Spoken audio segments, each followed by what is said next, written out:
बिस्मिल्लाहिर्रहमानिर्रहीम। मैं हूं मोहम्मद आसिफ चौधरी और हमारी इनकम टैक्स ऑर्डिनेंस 2001 पे जो लेक्चर की सीरीज़ चल रही थी उसमें हमारा सेक्शन है 223। इसमें है appearance by the authorize representative. अब जो ऑथोराइज रिप्रेजेंटेटिव की अपीयरेंस के बारे में ऑलरेडी एक वीडियो अवेलेबल है जो कि मैंने पहले बनाई थी, जिसमें ये हमने मेंशन किया था कि कौन कौन टैक्स प्रैक्टिशनर बन सकता है, कौन कौन ऑथोराइज रिप्रेजेंटेटिव बन सकता है। ये वीडियो ऑलरेडी अवेलेबल है, तो इस पे जो है आप उसी में से देख लें। तो इसलिए हम इसको स्किप कर देते हैं क्योंकि ऑलरेडी हमने इस पे वीडियो बना दी है। अब हमारा है section 224, proceedings under the ordinance to be the judicial proceedings, कि इस ऑर्डिनेंस के तहत जो भी प्रोसीडिंग्स की जाएंगी उसको जुडिशियल प्रोसीडिंग्स कहा जाएगा। जैसे कि any proceedings under this ordinance before the commissioner, commissioner appeal और appellate tribunal shall be treated as judicial proceedings within the meaning of section 193 and 228 of the Pakistan Penal Code 1860। अब Pakistan penal code और के section 193 और 228 के तहत जो है ना, ये इसको जुडिशियल प्रोसीडिंग्स कहा जाएगा, जो भी कमिश्नर अपील या एपलेट ट्रिब्यूनल करेगा। ठीक है। And for the purpose of the section 196 of the Pakistan penal code 8060 act जो है इसके तहत की जाएगी। अब नेक्स्ट हमारा है section 225, proceedings against the companies under the liquidation, कि जो कंपनीज लिक्विडेशन में चल रही हैं उनके प्रोसीडिंग्स हमने कैसी करनी है।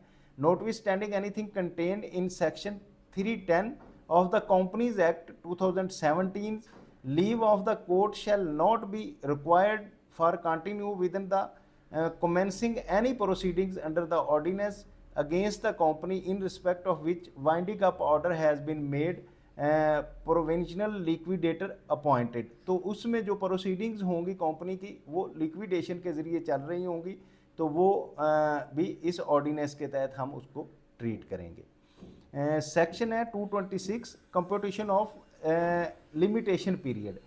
अब लिमिटेशन पीरियड मीन ये है कि अब एक आपने शोकाज किया है तो विद इन 120 डेज उसका आपने फैसला करना है, या विद इन 180 डेज करना है, तो उसको आपने किस तरह से कैलकुलेट करना है। तो इसके लिए ये जो है कि जो दिन जिसमें फ़ैसला हुआ है उसमें जिस दिन फैसला उसको रिसीव होगा उससे कंप्यूटेशन होगी।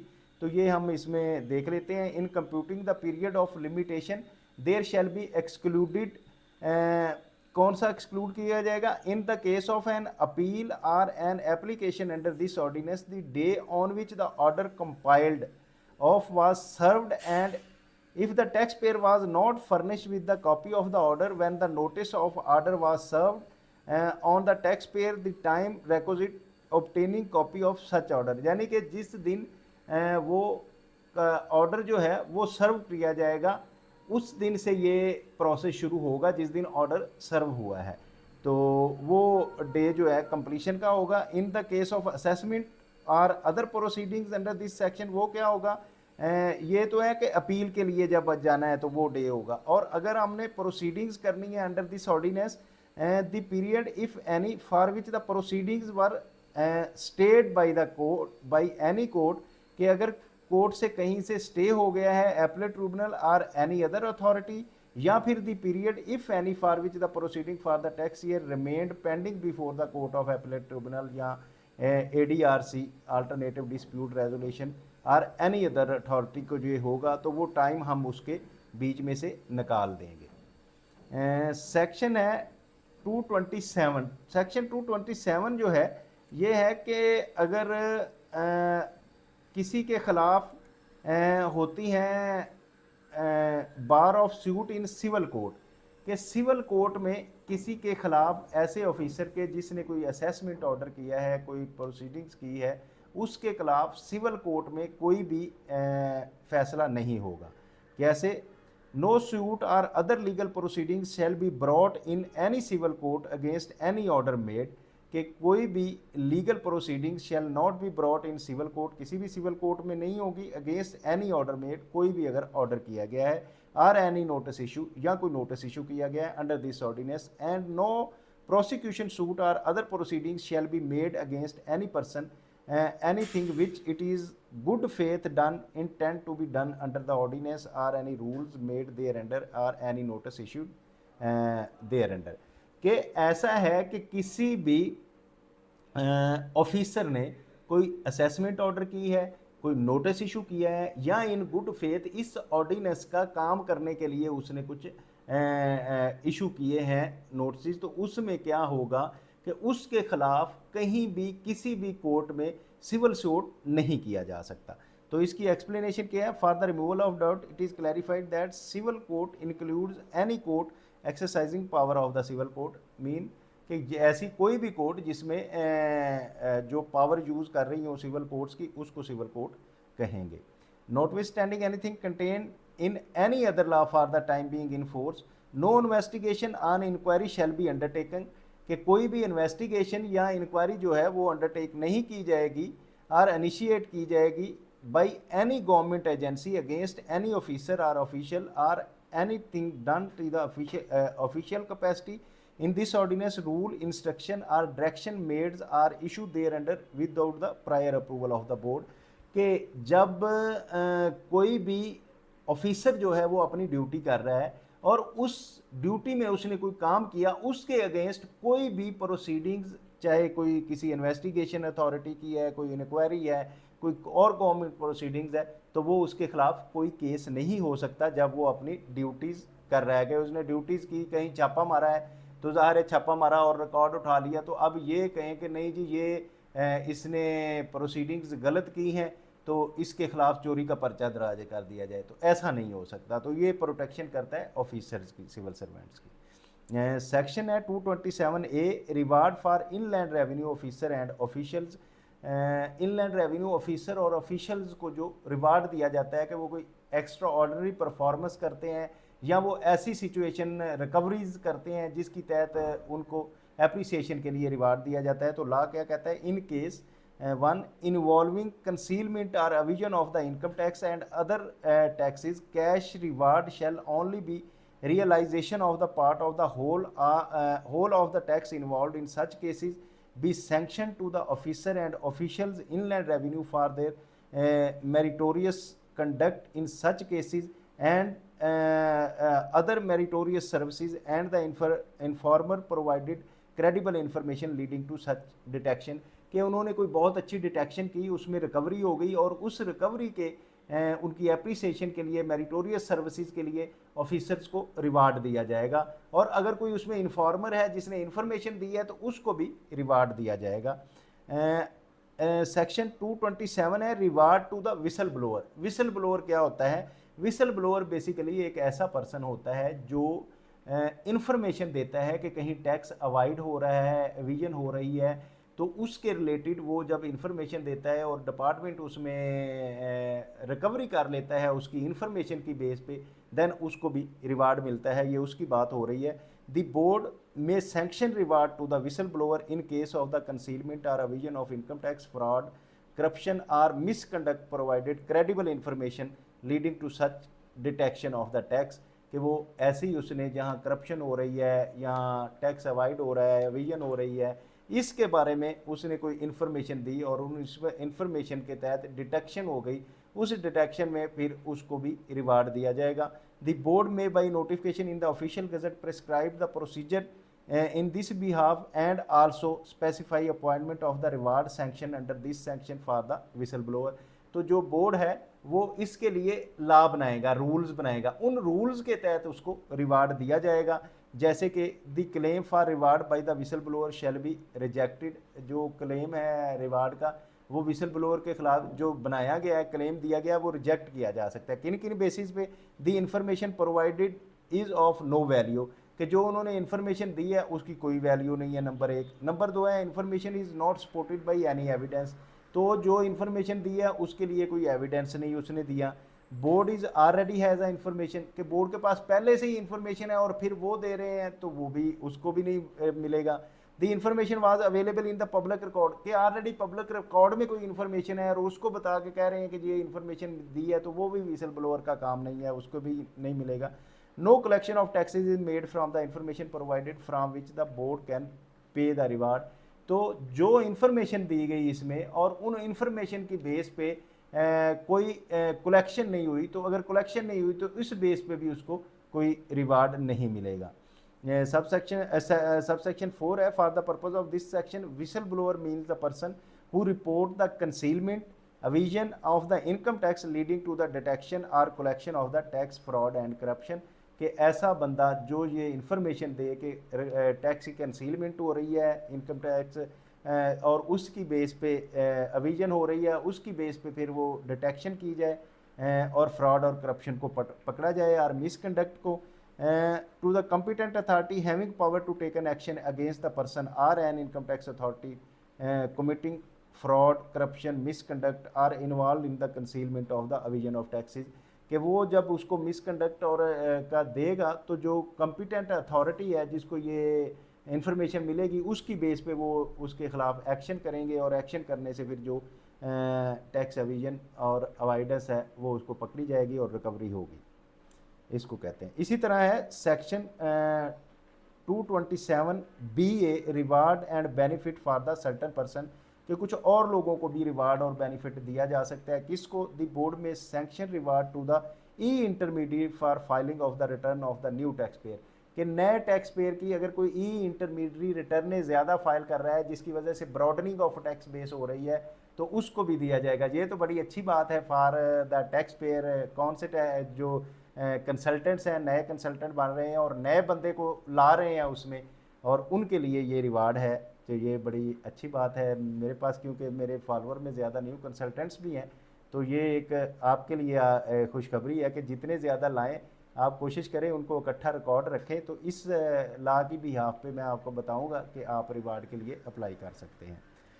सब सेक्शन 2 है, the board with the approval of the federal minister in charge में announce a benefit, rebate, tax credit, allowance और any other incentive in the cash otherwise for the class और classes of person, कि किसी के लिए कुछ class of, जैसे कि हमने ये पीछे देखा कि जो POS से ख़रीदते थे लोग, पॉज की इनवाइस लेते थे तो उस पर जो कुरानंदाजी होती थी और उनको रिवार्ड मिलता था, ये भी उन चीज़ों में भी आ सकती है।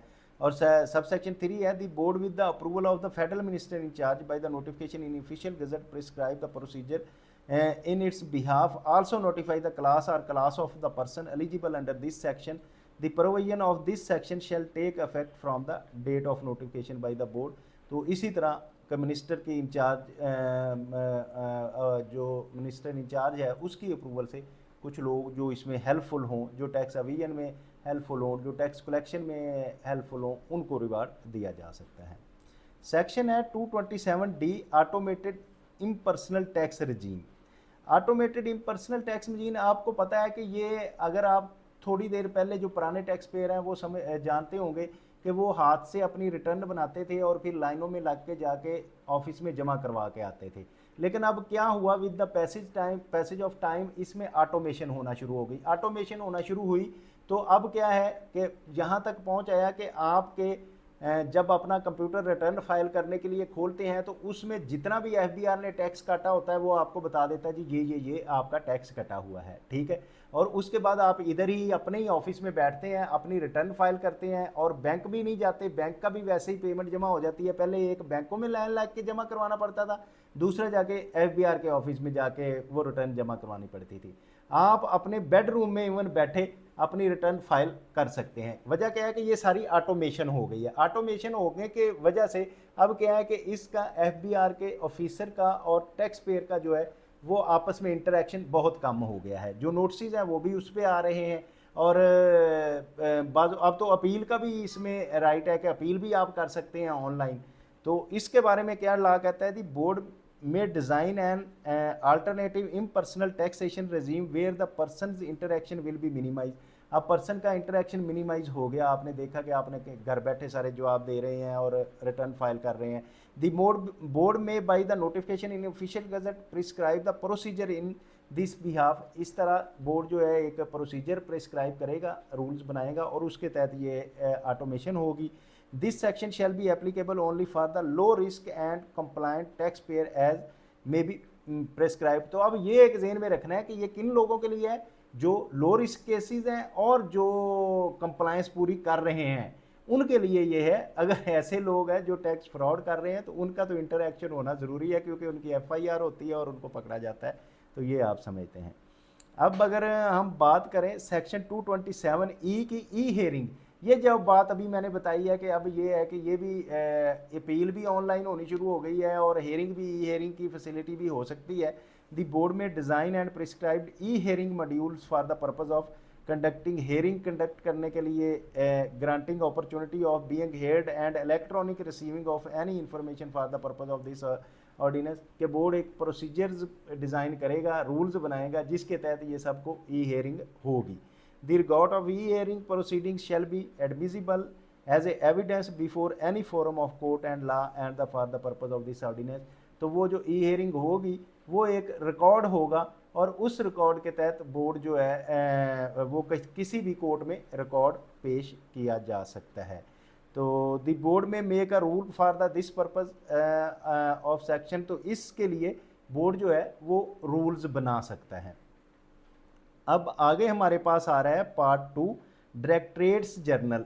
आपने बहुत सारी नाम सुना होगा, डायरेक्टरेट्स जनरल ऑफ ट्रेनिंग है, directorate general of inland revenue services academy है, directorate general of intelligence and investigation है। ये जो सारी हैं ये पार्ट 2 में आती हैं डायरेक्टरेट जनरल, जिनमें सेक्शन 228 है directorate general of internal audit. तो ये एक ऐसी डायरेक्टरेट जनरल है जिसमें director general, director, additional director और ये सारे ऑफिसर्स होते हैं और इनका मकसद ये होता है कि ये इंटरनल ऑडिट करें, ऑफिस का ऑर्डर करें जो कलेक्शंस कर रहे हैं, तो इनमें क्या हो रही है, ऑडिट किस तरह से हो रहे हैं, इनके जो वो जो उन्होंने केसेस बनाए हैं वो कितने लेवल के हैं, रिकवरीज क्या कर रहे हैं, इसके एक्सपेंसेस क्या कर रहे हैं। तो ये सारी चीज़ें जो है ना वो डायरेक्टरेट करती है। तो वो 228 के तहत इसको इस्टेब्लिश किया गया है। द बोर्ड में by notification in official gazette specify the function, jurisdiction and power of the directorate of general of internal audit. जो है वो बोर्ड जो है नोटिफिकेशन के लिए इसकी पावर्स और फंक्शन बताता है। सेक्शन है 229 inland revenue services academy. Inland revenue services academy basically ये है जिसमें दो तरह की ट्रेनिंग्स होती हैं। एक होती है इन सर्विस ट्रेनिंग प्रोग्राम, उसको हम आईएसटी कहते हैं। आईएसटी मीन जो एफबीआर के एग्जिस्टिंग ऑफिसर्स हैं वो उधर ट्रेनिंग करने के लिए आते हैं, तो उसको आईएसटी प्रोग्राम जो है उसको डील करता है। और एक होती है STP, specialised training programme. Specialised training programme में वो होते हैं जो न्यू एडक्शन होती है, जैसे कि जो सीएसपी ऑफिसर्स आते हैं जब वो असिस्टेंट कमिश्नर बन जाते हैं, कॉमन ट्रेनिंग प्रोग्राम करने के बाद वो अब एसटीपी पे आ जाते हैं, स्पेशलाइज्ड ट्रेनिंग प्रोग्राम।